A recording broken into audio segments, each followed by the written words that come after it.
عزیز ناظرین و سامعین، دوستوں اور ساتھیوں، امید کرتے ہیں کہ آپ سب خیریت سے ہوں گے اور میری دعا ہے کہ خدائے قدوس ہمیشہ آپ کو صحت و تندرستی اور عمر کی درازی عطا کرے۔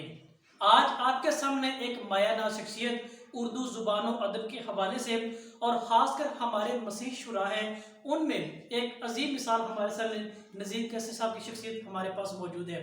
آج ان کی ایک نئی کتاب جو شائع ہو چکی ہے، یعنی اے شام ہم سخن ہوں، ہم اس کے حوالے سے تھوڑا سا ان سے معلومات لیں گے، ان سے سوالات کی روشنی میں تھوڑی سی معلومات اس کتاب کی روشنی میں جانیں گے کہ ان کا جو کلام، ان کا جو الفاظ جو صفحہ کرتاس پر مجسم ہو کر ایک عظیم مثال کے طور پر ہمارے سامنے اس معاشرے کی عکاسی بھی کرتے ہیں، ہم ان کی زبانی بھی سنیں گے، ان کی زبانی سیکھیں گے کہ آخر وہ مجھے اور آپ کو میری زندگی کے اندر یا آپ کی زندگی کس طرح رہنمائی بھی وہ عطا کرتے دکھائی دیتے ہیں۔ کیسے صاحب، بہت شکریہ آپ کا، آپ کی اس عظیم لمحات کا جو آپ نے اپنے قیمتی لمحات میں سے دیے ہیں، اس حوالے سے میں خدا کا اور آپ کا بے حد شکر گزار بھی ہوں۔ تو سب سے پہلے میں آپ کو مبارکباد دیتا ہوں آپ کی اس کتاب کا، آپ کی اس تحریر کا، جو تقریباً دنیا کے ہر کونے میں اپنی روشنی، اپنی کرنیں وہ نچھاور کرتی دکھاتی دی ہوئی ہیں۔ تو اس حوالے سے آپ کی جو کتاب کے سب سے پہلے اگر بات کریں تو پہلا حرف ہمارے سامنے آتا ہے۔ ہم ان کے حوالے سے تھوڑا سا پہلے نوٹ پہ دیکھیں گے کہ میں کیسا صاحب سے پوچھوں گا کہ یہ کیا ہے، انہوں نے یہ لفظ انتخاب کرنے میں کون سی سوچ کا، وہ نقطہ نظر کا یا زاویہ وہ استعمال کیا ہے۔ پہلے نمبر بہت شکریہ، تو میں سب سے پہلے آپ سے یہی گزارش کروں گا، آپ نے یہ جو لفظ پہلا حرف لیا ہے اس کے بارے میں تھوڑی سی ہمارے ناظرین کو بھی، سامعین کو بھی بتائیے گا کہ آپ نے یہ جو لفظ لیا ہے اس کا بنیادی طور پر مقصد کیا تھا اور کس نقطہ اور زاویہ کے اندر آپ نے اس کو صفحہ کرتاس کو مجسم کرنے کی وہ کوشش بھی کی ہے۔ اچھا، ہمارے ہاں کتاب کا دیباچہ لکھا جاتا ہے، تو میں نے ہمیشہ اپنے دیباچے کا نام پہلا حرف رکھا، اور جن اخباروں اور رسالوں کا میں ایڈیٹر رہا اس کے اداریہ کا نام بھی میں پہلا حرف ہی لکھا کرتا تھا۔ تو اس کی وجہ تو مجھے نہیں پتا، لیکن ایک میری نظم تھی پنجابی کی، زیتون دی پتی، بڑی مشہور کتاب ہے، آدم جی ایوارڈ ونر کتاب ہے، تو اس میں ایک نظم تھی، پہلا حرف خدا دا ناں، دوجا موت دا پرچھاواں، تیجا میری ذات دا دیوا، بلے جڑا ہر تھاں۔ تو یہ امرتا پریتم کو اتنی پسند تھی یہ نظم کہ انہوں نے اس کو اپنے رسالے کے ٹائٹل پہ چھاپا 2-3 بار۔ پھر مجھ پہ جو دیباچہ لکھا انہوں نے زیتون دی پتی کا، اس میں بھی اس کو کوٹ کیا انہوں نے۔ تو یہ پتہ نہیں حرف پہلا کون سا ہوتا ہے اور آخری کون سا ہوتا ہے۔ اومیگا سے شروع کرتے ہیں، اور تو یہ مجھے کہاں سے چیزیں آتی ہیں، کوئی جیسے پرندوں کی آواز ہے، جیسے خوشبو ہے، اسی طرح لفظ بھی شاید کوئی پھڑ پھڑاتے ہوئے کہیں سے آتے ہیں اور وہ تحریر میں ڈھل جاتے ہیں۔ تو اس کی کوئی خاص وجہ نہیں ہے، بلکہ کسی نے ایک سوال کیا تھا کہ قیصر صاحب آپ نے پہلا شعر کب کہا تھا؟ جی، تو میں نے کہا تھا کہ جس دن پہلا پھول کھلا تھا میں نے پہلا شعر کہا تھا۔ تو جب پہلا پھول کھلتا ہے، جب پہلی بار سورج طلوع ہوتا ہے، جب رات کے وقت پہلا بلب یا دیا ہم روشن کرتے ہیں، تو اسی طرح شاعری بھی ہے۔ بہت اچھا لگا جی آپ کی ساری گفتگو سے، آپ کے ان الفاظ سے جو کہ بنیادی طور پر ہمارے اس زندگی کے عکس کو ظاہر کرتے ہیں، جو کسی نہ کسی رنگ کے اندر قدرت کے راز کو یا بیت کو جانتے ہیں۔ نذیر قیسی صاحب، میں آپ کی اس تحریر سے بڑا متاثر ہوا ہوں اور مجھے اس نے متاثر بھی کیا، اور سوالات کی روشنی میں بھی کوئی سوالات وہ جنم لینے وہ کوشش کی ہے۔ جیسا کہ آپ کی اس تحریر میں آپ نے بڑا ہی عمدہ الفاظ کے اندر بیان کیا ہے کہ زندگی سے ہمارا تعارف آدھا اور ادھورا سا ہے۔ پھر آپ نے بیان کیا ہے کہ سچی اور زندہ جو شاعری ہے نا، یہ کیسے ممکن، تھوڑا سا اس حوالے سے ہمیں رہنمائی کیجیے گا کہ آخر ان کا ادھورے کا، انکمپلیٹ کا، نامکمل کا اور زندہ شاعری اور سچی شاعری کے مابین اس تعلق کو ہم کس طرح واضح طریقے سے بیان کر سکتے ہیں؟ اچھا، جیسے وہ ندیم بھابا ایک بڑے اچھے شاعر ہیں، انہوں نے کہا کہ لوگ شاعر ہوتے ہیں لیکن ان کے پاس کوئی نظریہ شعر نہیں ہوتا. جی تو انہوں نے کہا نذیر کیسر کے پاس نظریہ شعر بھی ہے. تو وہ نظریہ شعر آپ کو خود دریافت کرنا پڑتا ہے. ٹھیک تو ہے. ہماری شاعری جو ہے زیادہ وہ اس طرح ہے کہ غالب کو پڑھ لیا، میر کو پڑھ لیا، مصطفی کو، ذوق کو، مومن کو، آتش کو، تو جو بنا بنایا ان کا سٹرکچر ہے اس کو اپنے آپ پہ طاری کر لیا. زبان بھی وہی. تو وہ آدھا ادھورا اس لیے ہے کہ ہم لوگوں کی کہی ہوئی باتوں کو دہراتے رہتے ہیں، جی بالکل. ان کے تجربات کو. تو اپنا زندگی سے براہ راست جو ہمارا رشتہ ہے، تعارف ہے، وہ آدھا ادھورا ہوتا ہے. تو اسی طرح وہ تمام رشتے، انسانی رشتے ہوں، کائنات سے ہوں، نیچر سے ہوں، تو وہ اسی لیے آدھے ادھورے ہیں کہ ہم خود اس تجربے سے گزرتے نہیں، لوگوں کے تجربات کو. جیسے میں نے کہیں لکھا بھی تھا کہ ہم محاوروں کے مارے ہوئے لوگ ہیں. محاورہ کیا؟ دہراتے رہنا گنی چنی رٹی رٹائی باتوں کو. تو اس سے جب تک آپ نہیں نکلتے تو کوئی بڑی شاعری یا اچھی شاعری نہیں ہو سکتی. جی بڑا ہی سا اچھا پوائنٹ ابھی آپ نے یہ ہائی لائٹ کیا محاورے کے اعتبار سے، جسے ہم لکیر کا فقیر بھی کہہ سکتے ہیں.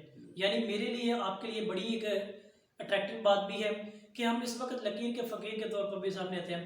ابھی میں سر یہ پڑھ رہا تھا آپ کی کتاب، اس کے جو پہلا حرف کی تحریر پہ، تو یہاں پہ آپ نے ایک جج کا ذکر کیا، خلیل الرحمان کا.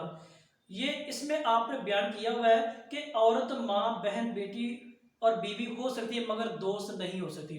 اس سٹیٹمنٹ کے حوالے سے میں تھوڑا سا کنفیوژن کا شکار ہوں کہ میں اس وقت کشمکش کی حالت میں ہوں. مجھے سر تھوڑا سا بتائیے گا کہ یہ سٹیٹمنٹ کیسے، کیوں کر اور کس انداز میں یہاں پہ آپ نے لکھی ہے، اور اس جج صاحب کا حوالہ آپ نے کس انداز میں دیا ہے. میں اس چیز کو سمجھنے کی ضرور کوشش کروں گا. تو ہمیں اس حوالے سے تھوڑا بتائیے گا کہ یہ سٹیٹمنٹ کیا ہے. وہ بڑا پرانا اور مشہور واقعہ ہے. مولانا روپڑی تھے، ایک ہیں، اللہ انہیں سلامت رکھے.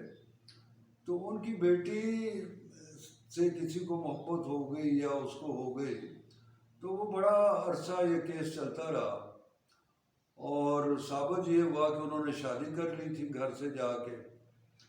تو مولانا روپڑی بڑے محترم تھے اور ہیں، تو ان کا بڑا پریشر تھا معاشرے پر. تو وہ اپنی بیوی کو لے کے بھاگ گئے، جو محبت کرنے والے تھے دونوں، میاں بیوی.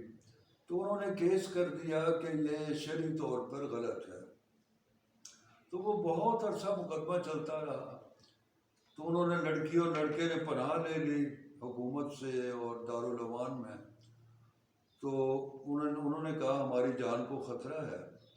تو آخر وہ خلیل رمدے جو اس زمانے کے جج تھے، تو انہوں نے یہ فیصلہ لکھا کہ عورت جو ہے وہ ماں ہو سکتی ہے، بہن ہو سکتی ہے، اور بیوی ہو سکتی ہے، دوست نہیں ہو سکتی.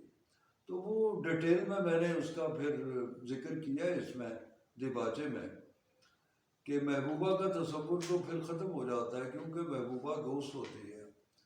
تو اس طرح تو ہمارا جو لوک ورثہ ہے، جس میں ہیر رانجھا ہے، سسی پنو ہے، مرزا صاحبہ ہیں، وہ سارا پھر، بلکہ آپ لوگ ورثے کو نہ بھی لیں، دنیا بھر کی پینٹنگ جو ہیں، وہ مائیکل اینجلو سے لے کے پیکاسو تک، ساتھ کین تک، چغتائی تک، وہ جو عورت کے حوالے سے پینٹ کی گئی ہے، ایک لو کا ٹچ جو اس میں ہے، تو وہ تو سارا پھر ان تصویروں کو بھی جلا دینا چاہیے. میر سے غالب اور ناصر کاظمی تک جو عورت کا کانسیپٹ ہے، وہ تو پھر سارا غلط ہو جاتا ہے.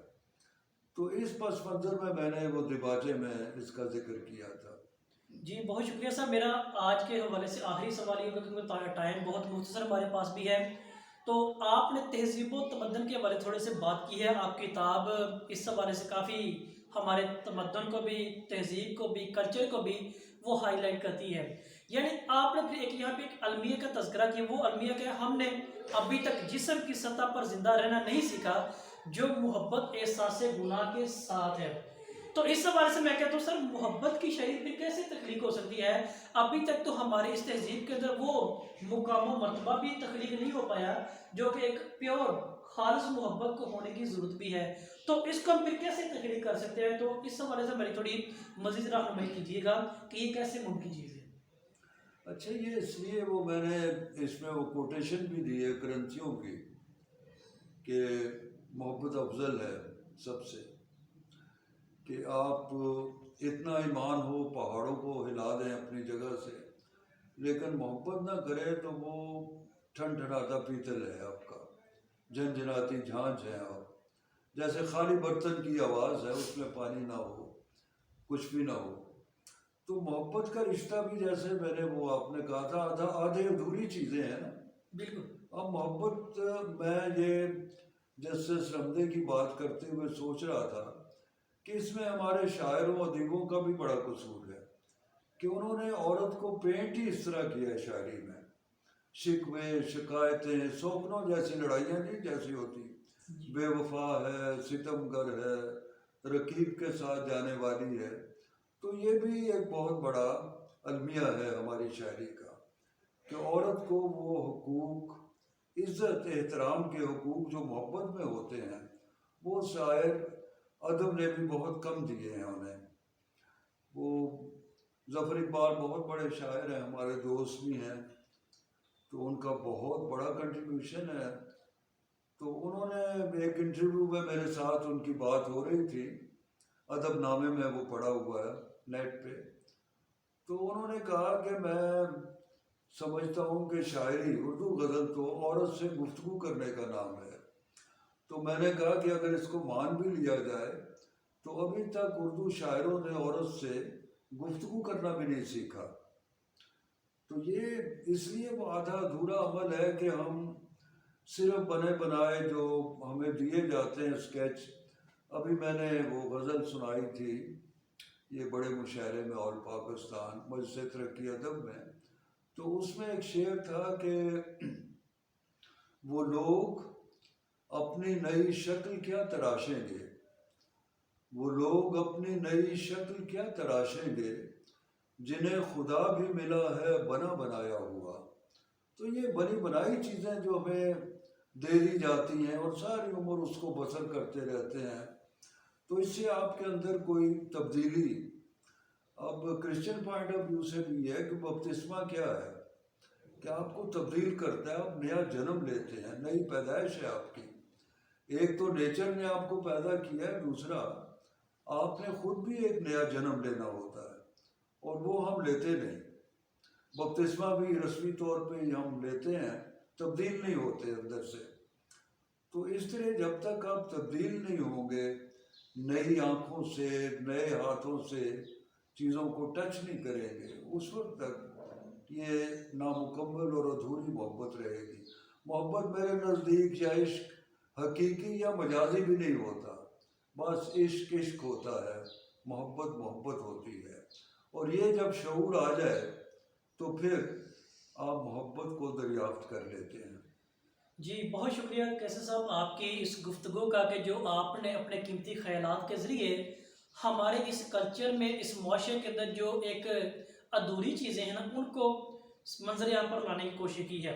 تو آج کی اس گفتگو کو میں بھی ان کے شعر کا اضافہ کروں گا۔ مجھے بھی ان کا شعر یہ بہت ہی پسند ہے اور میں اکثر اوقات لوگوں کو بتاتا بھی ہوں، اور یہ میرے مسیحا کی تعلیمات کے عین مطابق بھی ہیں، جو ابھی اس ساری گفتگو سے ہمیں اس کا نچوڑ وہ ملتا ہے۔ تو نذیر کیسر صاحب خود ہی بیان کرتے ہیں کہ خالی دعا سے کیا ہوتا ہے، خالی دعا سے کیا ہوتا ہے، اچھا خیال ہی دعاتا ہے۔ تو لہٰذا یہ چیز آج بھی قائم و دائم ہے کہ جب انسان کا خیال اچھا ہوگا، مکمل ہوگا، پائیدار ہوگا، تو اگلی بنیاد جو آنے والے ایام میں ہوگی تو وہ بھی درستی اور کامیابی کی مانند وہ کہلائے گی۔ تو یہی ابھی ہم نے اس گفتگو سے سیکھا ہے، ان کی شاعری کا نقطہ نظر بھی یہی چیز ہے، اور ان کے جو جوابات کی روشنی میں بھی ہم نے یہی کچھ جانا اور پہچانا بھی ہے۔